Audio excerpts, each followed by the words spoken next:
Presión. La podemos expresar como fuerza sobre superficie. Si golpeamos una superficie con esta parte de la mano o con un punzón y en ambos casos aplicamos la misma fuerza, ¿en cuál de los dos casos ejerzo mayor presión? Obviamente, en el cual la fuerza la aplicamos con una superficie pequeña, dado que concentramos la fuerza en poca superficie. Entonces, esto cuantifica la presión. Cuán concentrada está la fuerza en una superficie. La unidad será Pascal, que es Newton sobre metro cuadrado. Perdón, una de las unidades que veremos.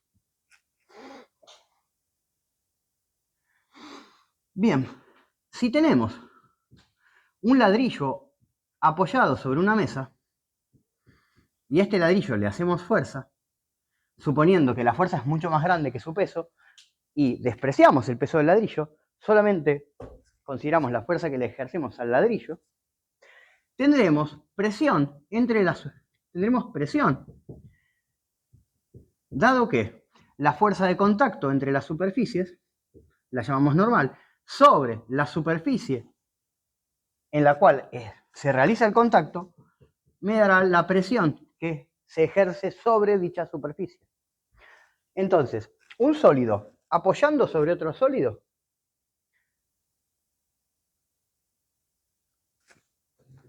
es una situación a la cual podemos aplicar esta expresión, presión igual a fuerza sobre superficie.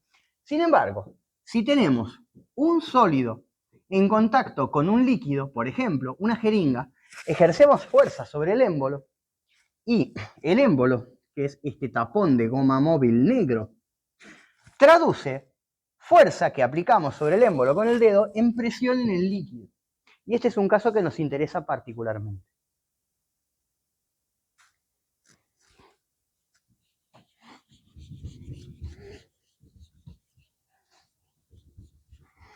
Bien, si tenemos un recipiente con líquido, con una altura h de líquido, podemos calcular la presión que el líquido ejerce sobre el fondo con la siguiente expresión: densidad por gravedad por altura.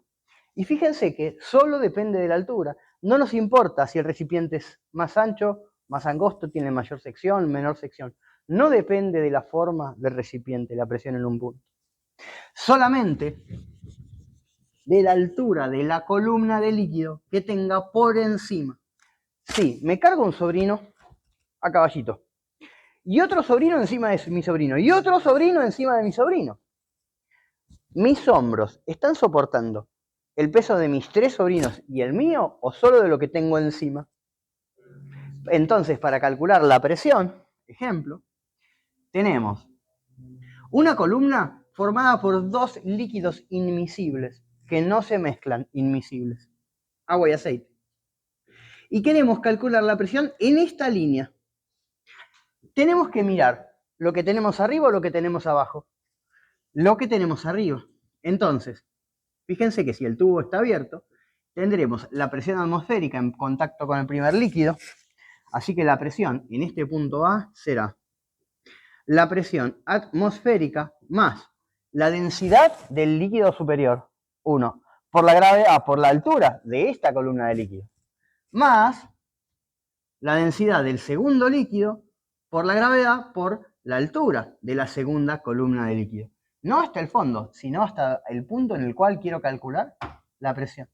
Entonces la presión en esta línea es la presión que ejerce este líquido más la presión atmosférica.